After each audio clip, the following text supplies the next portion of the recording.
Bonjour frères et sœurs, bonjour ou bonsoir, quelle que soit l'heure à laquelle chacun pourra écouter ce message. Donc je vous salue dans le beau et précieux nom de notre Seigneur Yahushua Hamashiach.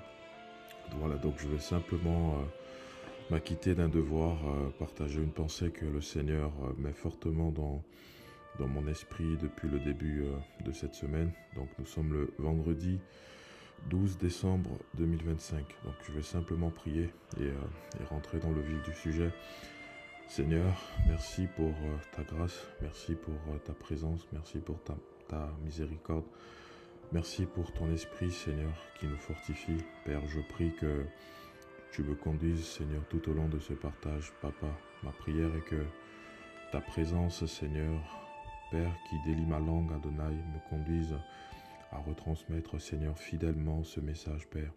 Je veux ramener et je veux prier afin que tu ramènes toutes les pensées de mon cœur captif à l'obéissance, Seigneur. Je te bénis infiniment au nom de Yahushua Hamashiach.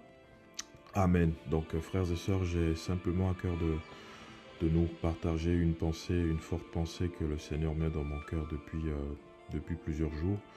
Donc, cela devient une nécessité et je comprends davantage mieux les propos de l'apôtre Paulos dans 1 Corinthiens chapitre 9 lorsqu'il dit que si j'annonce l'évangile, ce n'est pas pour moi un sujet de gloire, mais car la nécessité m'en est imposée. Et on a de plus en plus ce ressentiment de devoir faire les choses du Seigneur par nécessité, parce que Elohim nous demande de le faire, et c'est justement pourquoi le Seigneur nous pousse aussi de plus en plus à nous organiser afin de mettre en place divers moyens de communication au travers des réseaux sociaux, afin de partager simplement l'évangile du Seigneur, simplement l'évangile du Mashiach, simplement toutes les pensées qu'il mettra dans notre cœur, et nous voulons simplement agir fidèlement et obéir à l'esprit du Seigneur. C'est pourquoi, comme mentionné en descriptif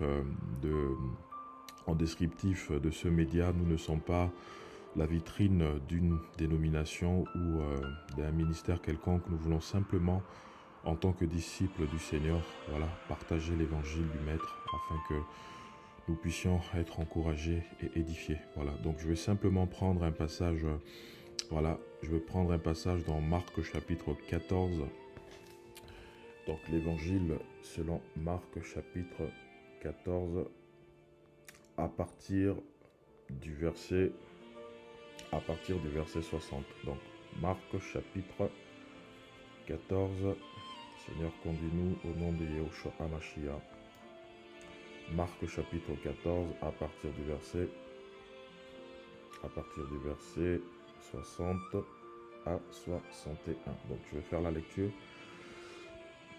Donc la Bible dit dans l'évangile selon Marcos, ou Marc selon les traductions de Bible. Donc je veux dire dans la version BYM. La Bible dit: et le grand prêtre se levant au milieu interrogea Yahushua en disant: ne réponds-tu rien? Qu'est-ce que ceci témoigne contre toi? Verset 61 qui m'intéresse et qui est surtout mon passage de base. Mais il garda le silence et ne répondit rien. Le grand prêtre l'interrogea de nouveau et lui dit: es-tu le Mashiach, le fils du béni? Donc si on fait une étude comparative de ce verset 61 dans certaines versions traditionnelles répandues dans la francophonie, notamment les versions Lussegon 1910. Lussegon 1910 a traduit littéralement ce passage: es-tu le Mashiach, le fils du béni? Dans les versions communes 1910 de Lussegon, il est écrit: es-tu le Christ, le fils du Dieu béni? Déjà dans les deux versions de Bible, on se rend bien compte que le terme béni a deux fonctions diamétralement opposées entre les deux versions, et il est déjà important de spécifier que les 66 livres des Écritures que nous lisons au départ étaient écrits en trois langues, notamment l'ancien, ce qu'on appelle communément l'Ancien Testament, était écrit en hébreu avec quelques passages en araméen, et le Nouveau Testament en grec. Donc les traductions des Écritures dans la plupart de nos langues vernaculaires avaient pour objectif de retranscrire fidèlement le plus possible voilà, les textes des Écritures selon, voilà, selon la parole étymologique. Voilà, donc on se rend déjà bien compte qu'il y a un gros décalage entre ces deux versions de Bible et justement, euh, voilà, cette confusion a simplement altéré la compréhension de ce texte parce que on se rend bien compte que dans ces deux versions, le terme béni a deux fonctions, voilà, diamétralement opposées. Quand on voit, voilà, la version, voilà, Louis II 1910 qui a traduit Es-tu le Christ, le Fils du Dieu béni? Donc ici, le terme béni a plus une fonction de adjectif qualificatif, alors que, voilà, dans la version BYM, qui pour moi est une version aussi qui se rapproche le plus fidèlement possible des textes originaux. Voilà, ce verset a été traduit comme tel. Es-tu le Machia, le fils du béni? Donc ici, on voit bien que la fonction du mot béni est tout autre. La fonction du mot béni fait office de nom propre ou complément de nom fils. Voilà, et c'est déjà important au travers de ce passage de Marcos d'avoir cette compréhension des Écritures parce que voilà, Marc ici, du moins l'évangile selon Marc nous présente déjà Yehoshua comme voilà, comme étant le béni, voilà, parce que le fils du béni. Donc, qui est le béni? Parce que le béni est une entité, est une personne, voilà, et on va le voir également dans 1 Timothée chapitre 6, l'apôtre Paulos, quand il écrira à son fils dans la foi Timothéos, il parlera de Yehoshua en tant que le béni. Donc 1 Timothéos chapitre 6, à partir du verset 13 à 16. Voilà, la Bible dit ceci, je t'ordonne devant l'Élohim qui donne la vie à toutes choses et le Mashiach Yehoshua, qui, témoignant devant Ponce Pilate, fit cette belle profession de garder ce commandement sans tache et irréprochable jusqu'à l'apparition de notre Seigneur Yehoshua HaMashiach. Verset 15, que montrera en ses propres temps le béni, donc on a bien l'article le béni, voilà, et ce le prince, le roi de ceux qui règnent et le seigneur de ceux qui dominent en seigneur. Donc ici, l'apôtre Paulos confirme bien ce passage de l'évangile selon Marcos, voilà, qui nous parle du béni en tant que nom propre d'une personne, nom propre littéralement d'une entité, parce que voilà, j'estime généralement que le français reste assez pauvre, voilà, pour décrire le Créateur. Mais ici, on voit bien que le béni est une personne, le béni est une entité spirituelle. Et selon 1 Timothée chapitre 6, à partir du verset 13 à 15, on se rend compte que Paul, en écrivant son fils Timothéos dans la foi, son fils dans la foi, il spécifie et il parle de Yehoshua en tant que le béni. Voilà, donc ici on voit bien que le béni est également une appellation du Créateur. Et c'est déjà important de le comprendre parce qu'on se rend bien compte à la lumière de ces versets déjà que la bénédiction tire son origine d'un seul et unique personne qui est Yehoshua HaMashiach, le béni, la source de la bénédiction. Voilà, et c'est capital déjà d'avoir cette compréhension des Écritures parce que voilà, quand on lit Jacques chapitre 1 à partir du verset 18, voilà, Jacob chapitre 1 à partir du verset 18, qu'est-ce que la Bible nous dit? La Bible dit ceci, parce qu'il l'a voulu, il nous a engendrés par la parole de vérité afin que nous soyons en quelque sorte l'offrande du premier fruit de ses créatures. Donc ici, l'apôtre Jacques, l'apôtre Jacob ou Jacques selon les traductions, mais la bonne traduction étymologique c'est bien Jacob. Ici, Jacob nous enseigne, il nous dit parce qu'il l'a voulu, il c'est qui? Il parle de Yehoshua, parce qu'il l'a voulu, il nous a engendrés par la parole de vérité afin que nous soyons en quelque sorte l'offrande du premier fruit de ces créatures. Donc ici, on se rend bien compte qu'on a été engendré par Yehoshua, voilà, par le moyen de la parole de vérité. Et c'est pourquoi dans Éphésiens chapitre 1, à partir de verset 13, la Bible dit « Après avoir entendu l'évangile de vérité, l'évangile de notre salut, en lui nous avons cru et nous avons été scellés de l'Esprit. » Donc on voit bien ici que l'engendrement spirituel, voilà, est un prérogative que seul le Créateur peut se prévaloir d'avoir sur nous. C'est aussi pourquoi la doctrine de père spirituel à la lumière de ce passage est complètement renversée parce que Voilà, ce passage nous montre bien que seul Yehoshua Hamashiach est notre Père spirituel. La Bible parle des pères dans la foi, des aînés des pères dans la foi, mais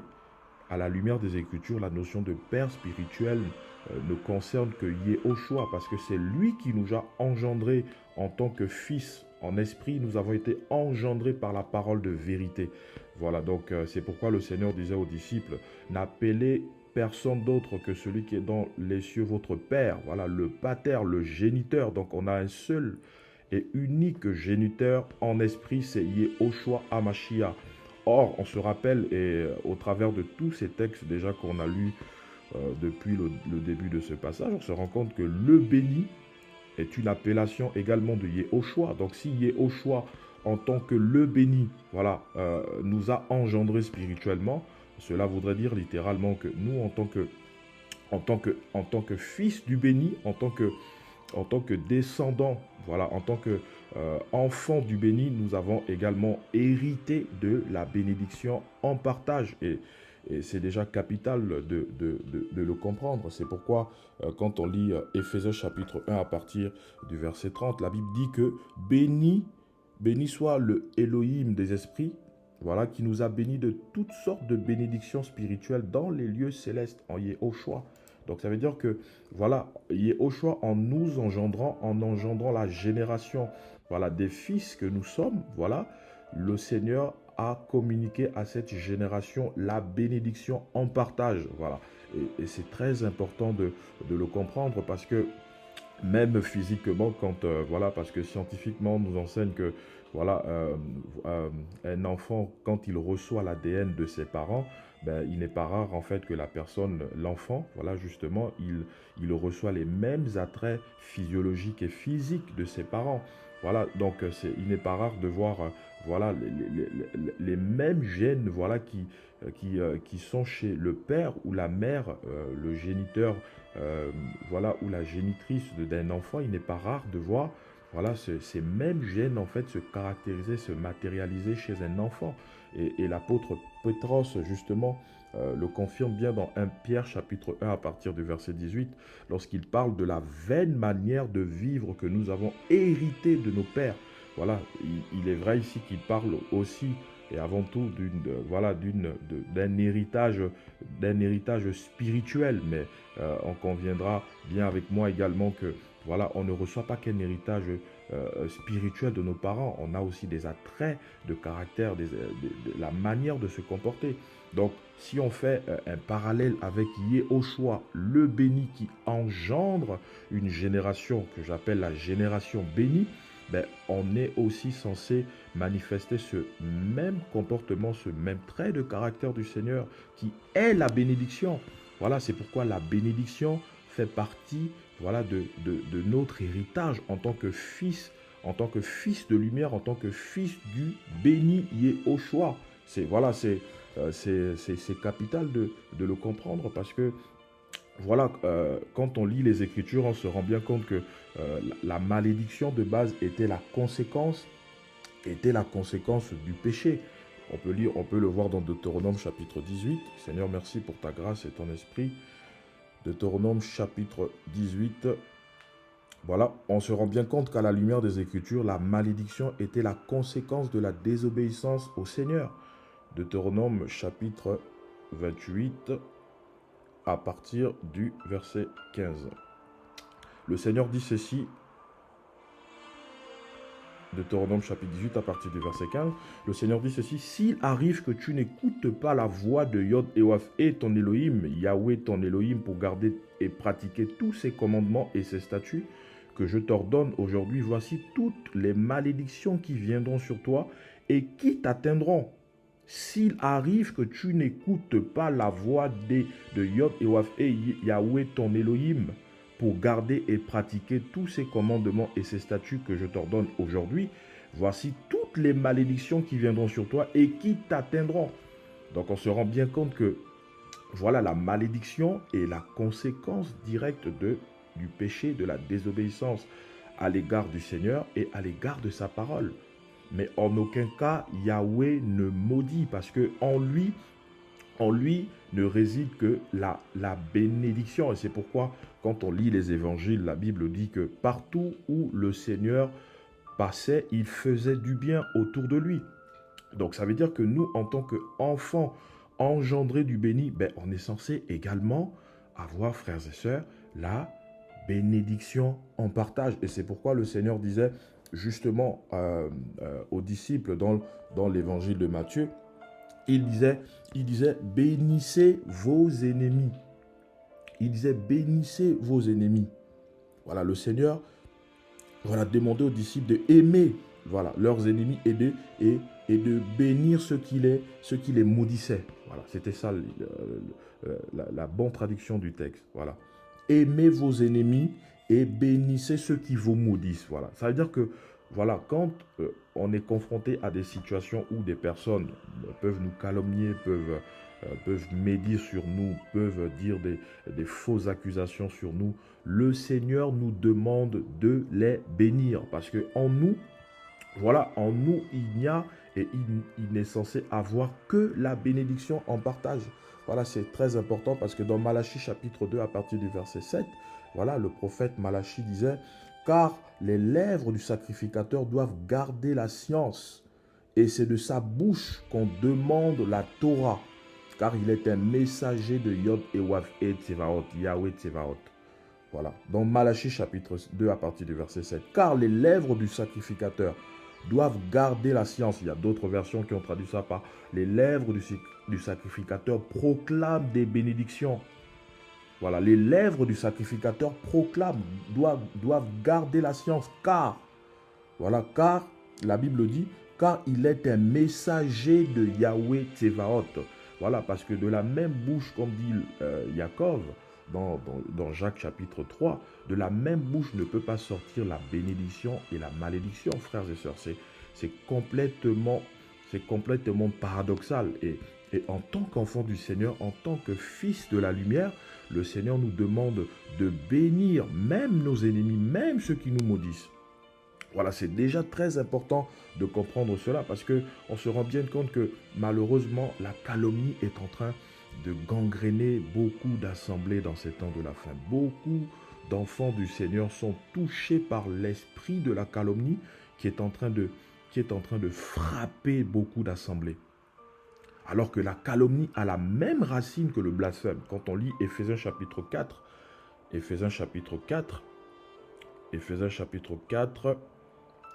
à partir du verset 31. Seigneur, merci pour ta grâce. Éphésiens chapitre 4, à partir du verset 31. La Bible dit ceci, que toute espèce d'amertume, et de fureur, et de colère, et de clameur, et de blasphème, avec toute espèce de malice, soit bannie du milieu de vous. Que toute espèce d'amertume, que toute espèce de fureur, de colère, de clameur et de blasphème. Le terme blasphème ici dans le grec, c'est blasphémia, qui a la même racine et qui veut littéralement dire également calomnie. Voilà, c'est pourquoi dans certaines versions aussi, ce texte est traduit par calomnie. Donc, celui qui calomnie devant le Seigneur est un blasphémateur. Et c'est très grave parce que quand on comprend de tels passages, on se rend compte qu'il est important de plus en plus, nous, en tant qu'enfants du Seigneur, en tant qu'enfants de lumière, de veiller de plus en plus sur notre langue. Parce que dans Proverbes chapitre 6, la Bible dit qu'il y a six choses que Yahweh des armées est, voire 7. On va même le lire, on va le prendre, Proverbes chapitre 6, que le Seigneur nous aide. Voilà, parce que dans ces temps de la fin, c'est pourquoi justement le Seigneur me poussait de plus en plus à partager ce message, parce que dans ces temps de la fin, on constate que beaucoup d'enfants du Seigneur sont en train de chasser non seulement la présence d'Élohim de leur vie, mais aussi de beaucoup d'assemblées. Voilà, donc Proverbes chapitre 6 à partir du verset 16. Je vais faire la lecture. La Bible dit ceci. Il y a 6 choses qu'Élohim est, et il y en a 7 qui sont en abomination à son âme. Le verset 17. Les yeux hautains, la langue mensongère, les mains qui répandent le sang innocent, Le cœur qui complote des projets méchants, les pieds qui se hâtent de courir au mal. Frères et sœurs, malheureusement, tout ce qui est décrit dans ces deux versets, je vais les relire. Il y a 6 choses qu'Élohim est. Il y en a même 7 qui sont en abomination à son âme. Versets 17 et 18. Les yeux hautains, la langue mensongère, les mains qui répandent le sang innocent, le cœur qui complote des projets méchants, les pieds qui se hâtent de courir au mal. Frères et sœurs, voici les mots qui minent nos assemblées aujourd'hui. Et malheureusement, beaucoup d'enfants du Seigneur ne se rendent pas compte. Ils sont en train de perdre la présence du Seigneur. Et la présence du Seigneur, comme il me le disait, est en train de se retirer de beaucoup d'assemblées. Voilà. Parce que celui qui répand la calomnie est un insensé, nous dit le livre de Proverbes chapitre 10. Et le Seigneur était clair même avec le peuple dans le livre de Lévitique. Il disait, tu ne répandras pas la calomnie parmi ton peuple. Ceux qui répandent la calomnie. Et malheureusement, nous avons ces catégories, je n'ai pas envie de dire chrétiens, parce que le terme chrétien renvoie à Christ. Voilà, littéralement veut dire Christ, comme Christ. Parce que ce terme est employé que 3 fois dans les Écritures, dans Actes chapitre 11, le verset 26, Actes 26, 28 et 1 Pierre chapitre 4 à partir du verset 16. Et à chaque fois que la mention du mot chrétien était désignée, c'était des inconvertis qui désignaient les disciples de Yehoshua. Ça veut dire qu'ils voyaient Yehoshua en eux et ils qualifiaient ses disciples de chrétiens. Donc chrétien veut dire comme Christ. Donc des fois quand on parle même de chrétien charnel, mais c'est même un abus de langage. Voilà. Et malheureusement, on retrouve des personnes se nommant disciples du Seigneur dans ces temps de la fin qui passent leur temps à maudire, à calomnier, à détruire les frères et sœurs. Et ils ne se rendent pas compte, mais ils sont en train de chasser le Seigneur de leur vie. Parce que le Seigneur a en horreur la calomnie. Et comme on l'a vu dans Éphésiens chapitre 4, voilà, la calomnie a la même racine que le blasphème. Ça veut dire que nous, chaque dimanche, on se retrouve, on lève les mains vers le ciel, mais le Seigneur y voit des blasphémateurs. C'est pourquoi il disait que ce peuple m'honore des lèvres, mais son cœur est éloigné de moi. Frères et sœurs, la calomnie est en train de détruire beaucoup de vies et beaucoup d'assemblées dans ces temps de la fin. C'est ce que le Seigneur est en train de me dire. Nous sommes à la veille de l'enlèvement de l'Église et j'ai vraiment ce ressenti que si le Seigneur venait maintenant, peut-être le 3/4 ou je ne sais pas, ils sont très peu qui partiraient à l'enlèvement. Ils sont très peu. Parce que beaucoup d'entre nous, nous avons cessé de garder la parole. Voilà, le psaume de David disait « Je serre ta parole dans mon cœur afin de ne pas pécher contre toi, frères et sœurs. » Beaucoup, nous avons cessé de garder la parole, alors que la parole d'Élohim est éprouvée. Elle est un bouclier pour ceux et celles qui se confient en elle, nous disent les Écritures. Frères et sœurs, c'est important que nous revenions sur des meilleurs sentiments parce que le Seigneur est en train de, comme je le disais, est en train de se retirer de plus en plus de certaines assemblées, de la vie de beaucoup de disciples parce que on n'a pas su veiller sur notre langue. Parce que vous savez, même dans le corps médical, parce que étant du domaine médical, je me suis rendu compte que la plupart des médecins, quand ils font des consultations, oui, ils font des prises de tension, de tests de pression invasive, etc. Mais généralement, les premiers contrôles de base qu'ils font chez un patient, c'est parfois l'état de la langue. L'état de la langue, l'état des yeux. Et à partir de là, parfois, ils peuvent déterminer une pathologie, etc. C'est parfois les premiers contrôles élémentaires lors des consultations. Et c'est pareil quand le Seigneur, nous tenons devant lui. Parfois, le Seigneur, quand il nous voit, il voit l'état de nos langues. Mais nous sommes parfois en abomination à Yahweh. Frères et sœurs, l'heure est grave. Et c'est pourquoi, justement, le Seigneur me mettait ce passage à cœur de partager sur Yehoshua le béni et la génération bénie pour bénir. Parce que nous avons reçu non la malédiction en héritage, mais la bénédiction. Nous ne pouvons donner que ce que nous avons reçu. Et beaucoup de personnes, même dans ces temps de la fin, beaucoup se séduisent. Certains estiment que l'œuvre du Seigneur ne peut pas s'éteindre dans une action, etc. Parce que, voilà, Elohim est au contrôle de son œuvre. Mes frères et sœurs, attention. Parce qu'une assemblée locale qui peut avoir été appelée par le Seigneur peut, au bout d'un moment, passer à côté. Et on le voit avec le peuple d'Israël. Ils attendaient le Messie depuis des années. Ils lisaient la Torah de Moshe, les prophéties des prophètes. Et quand Yahushua est venu, ben, ils sont passés complètement à côté de la visitation. Ce sont les inconvertis qui ont pu bénéficier de la grâce, comme cette femme cananéenne. Il faut que je cherche ce passage, on va le lire pour que je ne dise pas n'importe quoi. Frères et sœurs, que le Seigneur nous aide parce que nous sommes arrivés dans un temps où de plus en plus le Seigneur est en train de revenir et il est en train d'interpeller beaucoup de personnes à la repentance. Parce que la langue est en train de créer beaucoup de dégâts dans les assemblées. Beaucoup de dégâts. Il faut que je trouve ce passage. Voilà, je pense que c'est dans l'évangile de Matthieu.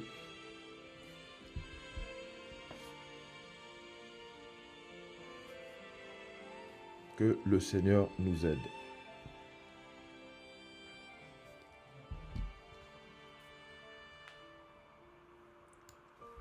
Donc voilà, c'est Matthieu chapitre 15 à partir du verset. Que le Seigneur nous aide. Matthieu chapitre 15 à partir du verset 27. Je vais faire la lecture. Matthieu chapitre 15 à partir du verset 27. Seigneur, merci pour ta grâce. Matthieu chapitre 15 à partir du verset 27. La Bible dit, on va même commencer à partir du verset 24, et il répondit en disant, je n'ai été envoyé qu'aux brebis perdues de la maison d'Israël. Mais s'étant approchée, elle l'adorait en disant, Seigneur, aide-moi. Voilà, ici on parle d'une femme cananéenne qui avait rencontré le Seigneur. Voilà, et il répondit, voilà, mais s'étant approchée, elle l'adora en disant, Seigneur, aide-moi. Le verset 26, et il répondit en disant, il ne convient pas de prendre le pain des enfants et de le jeter aux petits chiens. Mais elle dit, cela est vrai, Seigneur. Cependant, les petits chiens mangent des miettes qui tombent de la table de leur maître. Donc ici, on voit une femme cananéenne qui avait compris beaucoup de choses que des docteurs de la loi n'avaient pas compris ou refusaient de comprendre. Voilà, parce que Nicodème dira, quand il rencontrera le Seigneur, en tant que pharisien qui avait la connaissance de la Torah, il disait, nous savons que tu aides Elohim. Mais cette femme cananéenne, bien qu'étant incirconcis, n'étant pas descendant d'Abraham, elle avait compris, parce que le Seigneur lui disait, je suis venu premièrement pour les brebis perdues d'Israël. Je n'ai été envoyé qu'aux brebis perdues de la maison d'Israël.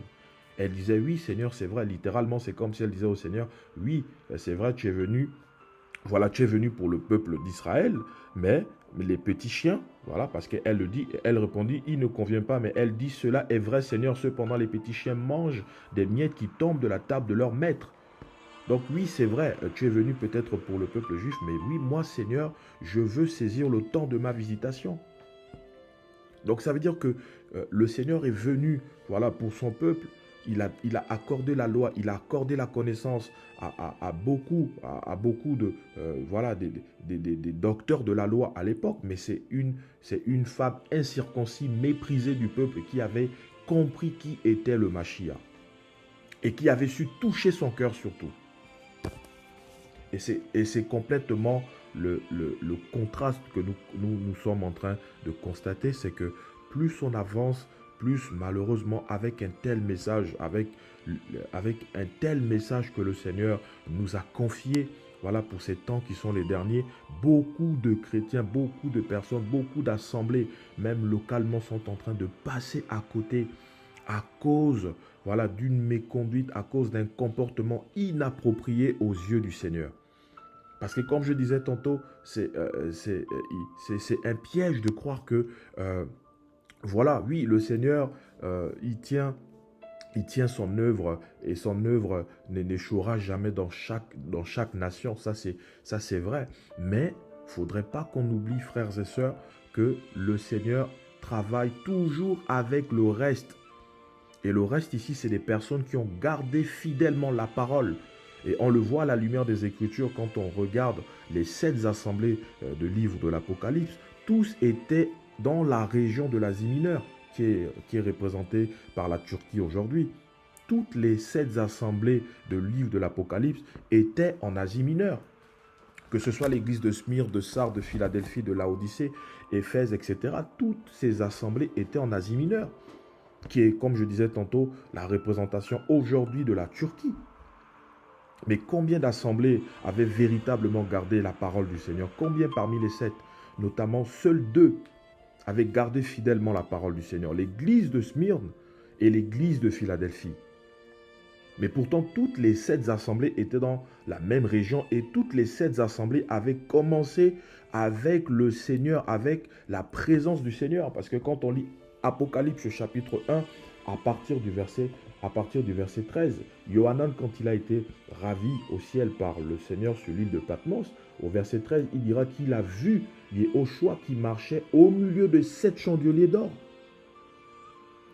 Il a vu Yehoshua qui marchait au milieu de 7 chandeliers d'or. Et plus haut, notamment au verset 20, il donne la compréhension de les 7 assemblées, les 7 chandeliers qui, étaient une représentation des 7 assemblées. Donc le Seigneur, dans Apocalypse chapitre 1, à partir du verset, si je m'abuse, à partir du verset 13, l'apôtre Yohanan a vu Yehoshua qui marchait au milieu des 7 chandeliers d'or. Et il donne bien la signification de ces 7 chandeliers qui étaient la représentation des 7 assemblées dispersées en Asie mineure. Mais qu'est-ce qui va se passer quand on lit Apocalypse chapitre 3 à partir du verset 20, notamment l'église de Laodicée? Le Seigneur dit, voici je me tiens à la porte et je frappe. Si quelqu'un entend ma voix, ça veut dire qu'ils avaient perdu l'écoute à la voix du Seigneur. Ils avaient perdu l'écoute aux interpellations du Seigneur. Mais pourtant, ils avaient bien commencé avec le Seigneur. C'est pourquoi, frères et sœurs, faisons preuve d'humilité. Le Seigneur peut décider de travailler avec. Le Seigneur travaille toujours avec le reste. Parce que si nous ne veillons plus sur notre langue, si nous ne faisons pas attention à notre conduite, le Seigneur est capable de nous mettre de côté et travailler avec des personnes même que nous ne connaissons pas. Des personnes qui n'ont même pas forcément la même connaissance que nous. Des personnes qui n'ont pas forcément la même compréhension des Écritures que nous. Le Seigneur peut susciter qui il veut pour faire son œuvre. Nous ne sommes pas indispensables. C'est pourquoi, frères et sœurs, il est important que nous revenions à des meilleurs sentiments parce que c'est dommage qu'avec un tel message que le Seigneur suscite dans ces temps de la fin, frères et sœurs, nous puissions être aussi bas dans la calomnie, dans les médisances. Aujourd'hui, dans les assemblées, c'est grave. Et beaucoup d'assemblées, comme les 7 assemblées de l'Apocalypse, beaucoup avaient perdu la présence du Seigneur et on le vit présentement. Nous sommes à la veille de l'enlèvement et il y a beaucoup d'assemblées qui sont en train de passer à côté et qui ont chassé le Seigneur depuis. Frère, qu'on ne se leurre pas, l'heure est grave, le Seigneur revient. Et si de plus en plus le Seigneur nous saisit, nous pousse à parler, c'est parce que le Père veut interpeller ses enfants, ceux qui ont encore l'oreille attentive pour écouter. Il est temps de revenir à des meilleurs sentiments parce que l'enlèvement de l'Église, c'est pour bientôt. Et le Seigneur vient prendre des personnes qui sont restées intègres à sa parole. Frères, nous sommes appelés à bénir. La bénédiction, c'est notre héritage, rien d'autre. Parce que le salaire du péché, c'est la mort. Et quand on a lu Deutéronome chapitre 28, on se rend compte que la conséquence de la malédiction, c'était la désobéissance à l'égard de la parole. Le salaire du péché, c'est la mort. Ça veut dire que dès qu'on commence à sortir de la parole, on rentre dans un processus de mort. Donc si la parole nous demande de ne pas calomnier, et que nous, on calomnie, mais on rentre dans un processus de mort. Et beaucoup d'assemblées sont dans des processus de mort. Le Seigneur me donnait récemment, tout récemment, une vision où je voyais un nuage qui se déplaçait et je me posais des questions. Seigneur, qu'est-ce que cela veut dire? Et le Seigneur m'a dit, je suis en train de bouger, je suis en train de partir de beaucoup d'assemblées de plus en plus. Le Seigneur est en train de se retirer de beaucoup d'assemblées. C'est pourquoi il veut interpeller ses enfants. Voilà, ceux-là qui ont encore l'oreille pour entendre, ceux-là qui ont encore l'écoute spirituelle de comprendre. Parce que nous ne sommes pas appelés à maudire, frère. Nous ne sommes pas appelés à calomnier. Nous ne sommes pas appelés à nous médire les uns les autres. Ce n'est pas l'esprit du Seigneur. Et c'est un feu étranger qui est en train de grandir de plus en plus dans les assemblées, dans les nations. Et c'est pourquoi le Seigneur veut interpeller ses enfants à la repentance. Frères et sœurs, revenons à l'évangile de Yéhoshua. Revenons à la parole.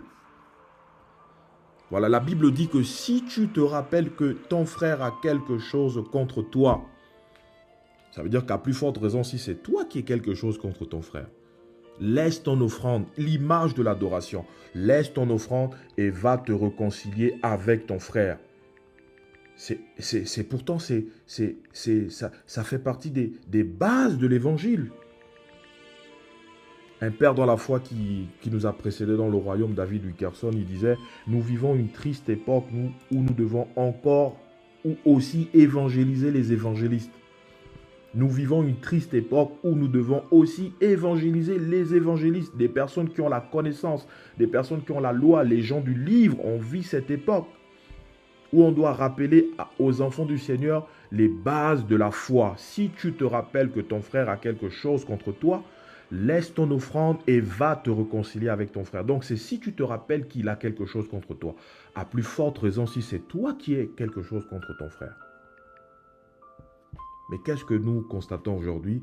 Des personnes qui vont se tenir devant le Seigneur, qui lèvent les mains au ciel, mais qui sont dans la calomnie, la médisance, et ils ne se rendent même plus compte que le Seigneur est déjà parti littéralement même de leur vie. Qui sont restés, et certains sont restés avec la connaissance, uniquement la connaissance. Mais le Seigneur s'est retiré. Parce que dans Proverbe chapitre 6 qu'on a lu, le Seigneur dit, il y a 6 choses, voire 7 que je hais. La langue qui profère de la calomnie. Frères et sœurs, l'heure est grave. Et quand le Seigneur me partageait me donnait ce message, je commençais à me repentir déjà pour moi-même. Je disais, Seigneur, pardon. Toutes les fois où j'ai pu proférer des propos injustes, pardon. Voilà. Pardon, Seigneur. On va prendre Actes chapitre 3. On va essayer de progresser et on va terminer. Actes chapitre 3. Que le Seigneur nous aide parce que vraiment, nous sommes dans les derniers jours et l'enlèvement de l'Église est imminent. C'est plus le temps de se laisser distraire par beaucoup de choses qui ne glorifient pas le Seigneur, mais l'heure est venue de véritablement laver nos robes. Voilà, donc on va prendre un passage dans Actes chapitre 3. Actes chapitre 3.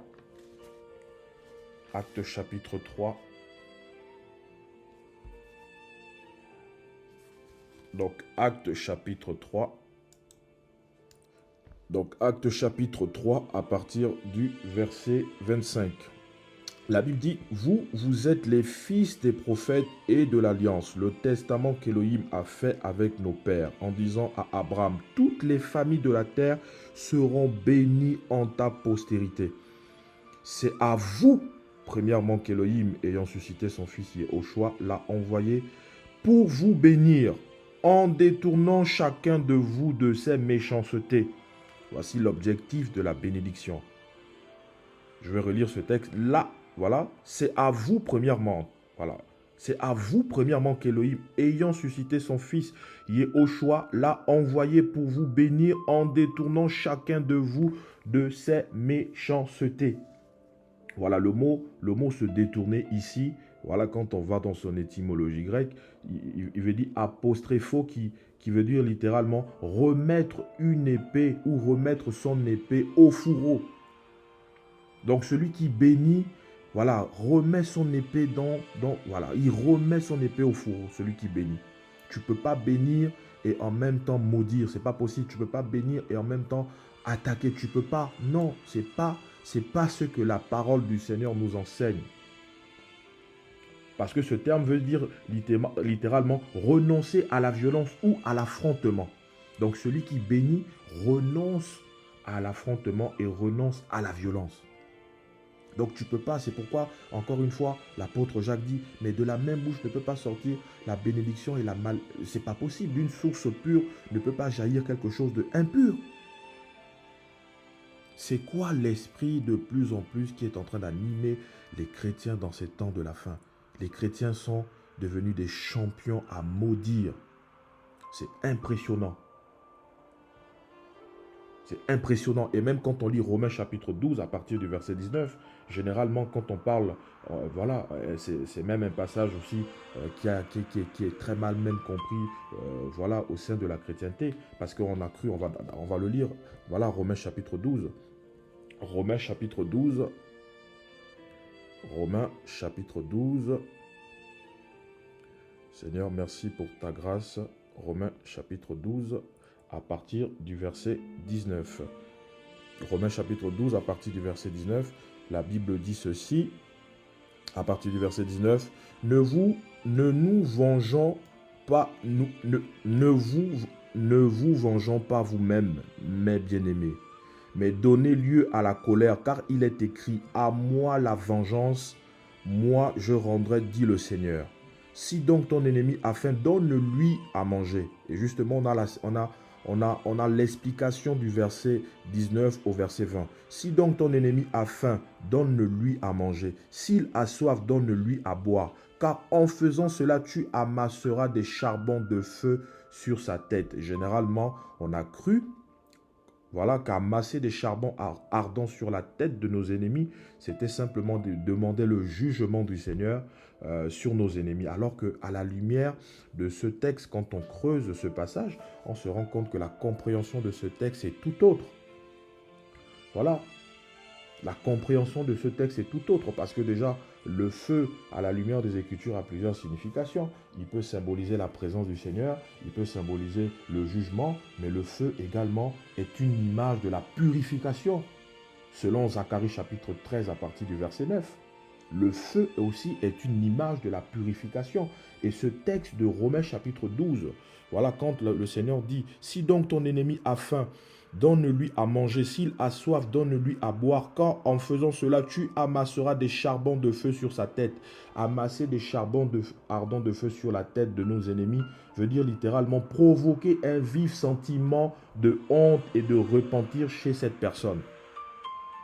Il y a même ça veut aussi même dire, voilà, livrer la personne à la miséricorde du Seigneur.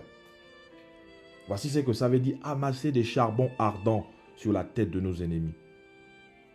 C'est incroyable. Ça veut dire qu'on se rend compte qu'à la lumière des Écritures, mais on n'a aucune raison biblique de maudire. On n'a aucune raison biblique de calomnier. On n'a aucune raison. C'est pas possible. Ça ne peut pas venir des enfants de lumière. Et c'est pourquoi il y a le chaos de plus en plus dans nos assemblées. Parce que le Seigneur disait que si vous vous aimez les uns les autres, c'est alors que le monde saura que vous êtes véritablement mes disciples. Mais ça fait partie des bases de l'évangile. Si vous vous aimez les uns les autres, c'est afin que le monde saura. Donc ça veut dire que le monde saura que nous sommes véritablement enfants et disciples du Seigneur, pas parce qu'on parlera en langue, pas parce qu'on aura, une grande connaissance de l'eschatologie, pas parce qu'on aura pas parce qu'on fera même beaucoup d'œuvres, etc. Parce qu'on va s'aimer les uns les autres. C'est alors que le monde saura que nous sommes véritablement disciples du Seigneur. Comme le disait et comme me le dit généralement mon épouse, voilà, le Seigneur a vaincu le monde par l'amour. Donc l'amour est une force, l'amour est une puissance. Voilà, donc la meilleure façon, voilà, d'interpeller une personne qui s'égare, c'est de manifester de l'amour. Voilà, si on constate des personnes qui s'égarent, un frère qui s'égare, une personne avec qui on a commencé, on a mangé, on a marché, on estime qu'il s'est éloigné du Seigneur, il s'est éloigné de la parole et du Seigneur. La Bible ne nous demande pas de calomnier la personne.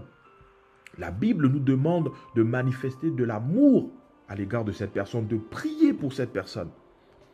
Avoir juste la rapidité avec laquelle beaucoup de chrétiens aujourd'hui, ils tranchent des affaires, ils ne prennent plus le temps de prier.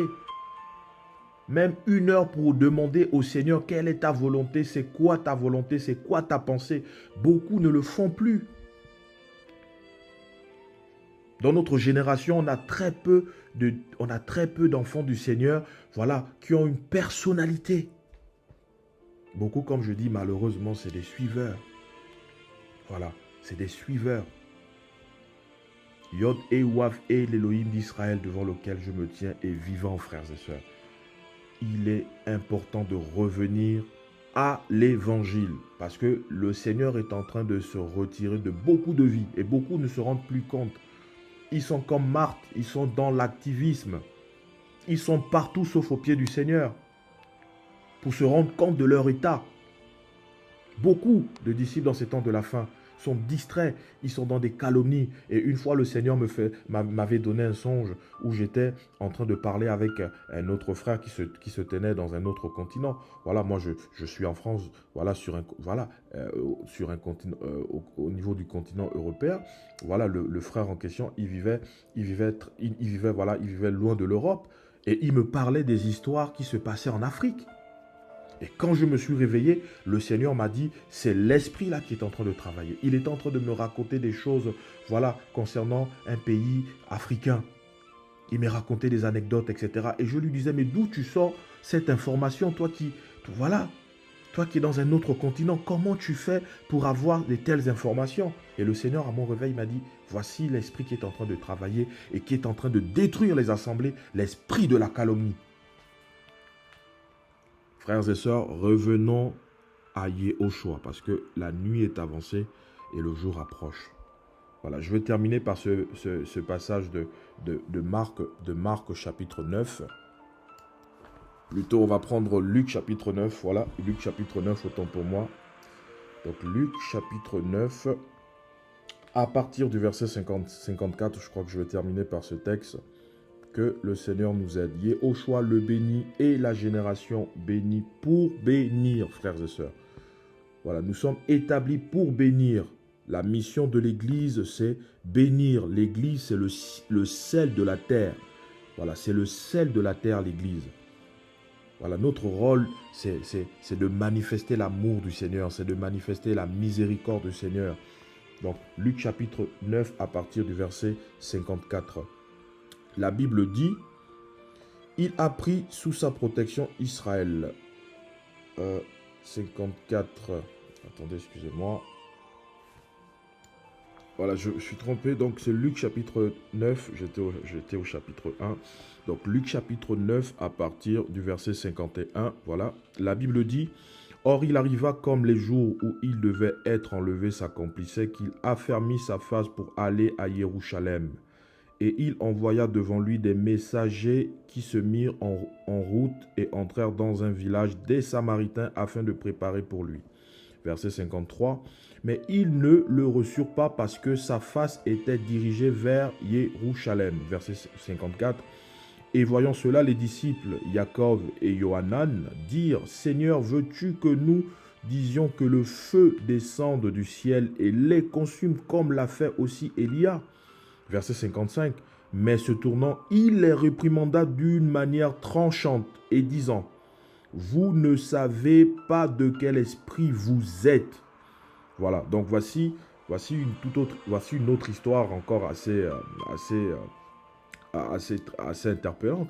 C'est le Seigneur qui va se rendre dans une ville de Samarie avec certains de ses disciples.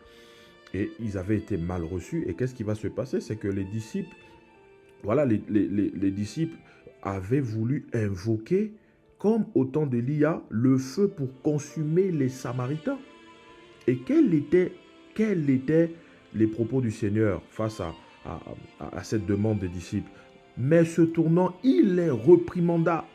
d'une manière tranchante et disant, vous ne savez pas de quel esprit vous êtes. Voilà. Voici des personnes qui étaient apôtres du Seigneur, qui marchaient avec Yehoshua, mais qui étaient prêts à consumer, voilà, à consumer les Samaritains. Parce que les Samaritains étaient devenus comme des ennemis, voilà, des Hébreux. Voilà, parce que pour la petite histoire, après le schisme sous le règne de Roboam, fils de Salomon, le royaume d'Israël va se diviser en deux. On avait deux royaumes, le royaume du nord, voilà, ayant pour capitale la Samarie, constituée de 10 tribus, et le royaume du sud avait pour capitale Jérusalem, où le temple se faisait, où le sacrifice voilà, se faisait, le temple était dressé, etc., constitué de 2 tribus. Donc le royaume du nord, 10 tribus, capitale Samarie, et le royaume du sud, Jérusalem, est constitué de 2 tribus. Mais qu'est-ce qui va se passer avec le royaume du nord? C'est que, voilà, avec l'invasion de Salmanasar, roi d'Assyrie, dans 2 Rois chapitre 17, lui, il va emmener un brassage au niveau du royaume du nord. Ça veut dire qu'on n'avait plus des véritables Hébreux descendants d'Abraham. Parce que lui, il avait créé tout un mélange, Salmanasar, quand il viendra, voilà, assiéger le royaume du nord. Et les Juifs, notamment les Hébreux du royaume voilà, du royaume du Sud, voilà, ne considéraient plus, voilà, la plupart des Samaritains comme étant des véritables descendants d'Abraham.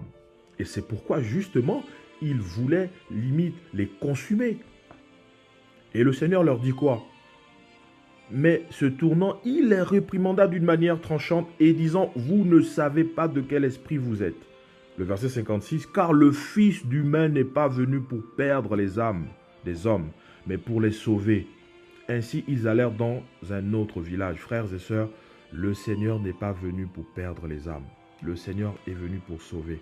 Et c'est pourquoi je prie de plus en plus également que le Seigneur, voilà, restaure son cœur, voilà, chez beaucoup de personnes, même dirigeants des assemblées. Parce que le cœur du Père est important pour, voilà, pour diriger l'œuvre du Père. Si on n'a pas le cœur du Père, on va écraser les âmes, on va détruire les âmes pour lesquelles le Seigneur est mort à la croix. On va les détruire. Et frère, on aura des comptes à rendre au Seigneur.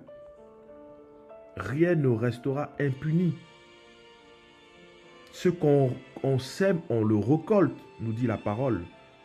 C'est un principe spirituel. Ce qu'on sème, on récolte. Frère, le Seigneur n'est pas venu pour perdre les âmes. Et si, voilà, on a connaissance des personnes qui s'égarent, qui se détournent des voies du Seigneur, la Bible ne nous demande pas de calomnier, la Bible ne nous demande pas de médire, la Bible nous demande plutôt de prier pour ces personnes. Parce que beaucoup d'assemblées, malheureusement, et beaucoup de personnes sont en train de perdre la présence du Seigneur. Et c'est pourquoi le Seigneur ne cessait de me pousser à faire ce partage. Parce qu'il me parle depuis plusieurs jours de ce message. Yehoshua le béni, qui donne, qui engendre une génération qui est bénie et qui est appelée à bénir. Parce que nous avons reçu la bénédiction en partage, pas la malédiction. Et pourquoi nos assemblées aujourd'hui sont autant sclérosées, sont autant dans la mort? C'est parce que la malédiction est rentrée à cause de la calomnie. Parce que la calomnie a la même racine du blasphème que le blasphème.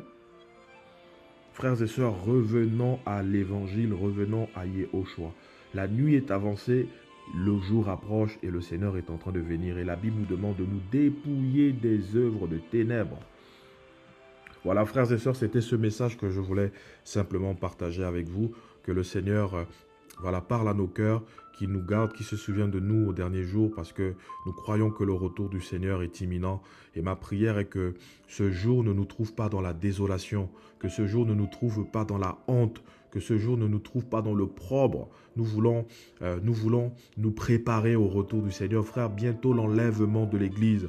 Ce n'est plus le temps. Ce n'est plus le temps de se livrer à des goupilles. Ce n'est plus le temps de se livrer à de la calomnie. Ce n'est plus le temps, frère. C'est le temps de se préparer. Bientôt on partira. Bientôt on partira. Ce n'est plus le temps. L'heure est venue de rester concentré sur le Seigneur, sur sa volonté dans nos vies. Voilà, c'était simplement ce message que je voulais partager avec nous. Que le Seigneur nous garde, que le Seigneur nous bénisse. Au nom de Yehoshua Mashiach, je bénis tous mes frères et sœurs dispersés dans les 4 coins du monde. Je bénis, voilà, toutes ces personnes susceptibles de tomber sur ce message. Je bénis mes pères, mes aînés dans la foi. Je bénis mes frères. Je les bénis au nom de Yehoshua. Je bénis et je bénis jusqu'à la 1000e génération. Voilà, tous mes frères et sœurs, que le Seigneur vous garde, vous bénisse, que ceux qui sont fatigués, le Seigneur vous restaure, que ceux qui sont épuisés, que ceux qui sont découragés, que le Seigneur vous relève, vous rallume, que le Seigneur vous enflamme à nouveau, que ceux qui avaient perdu, qui étaient cassés à cause de la calomnie, qui étaient détruits à cause de ceux qui se racontaient sur eux, que le Seigneur vous fortifie, vous encourage à ne pas perdre espoir, que le Seigneur vous relève de votre chute pour ceux qui sont tombés, que le Seigneur vous encourage, à avancer, parce que le Seigneur est venu non pour perdre les âmes, mais pour les sauver. Que le Seigneur soit béni, frères et sœurs, que son nom soit béni, au nom de Yehoshua HaMashiach. Amen.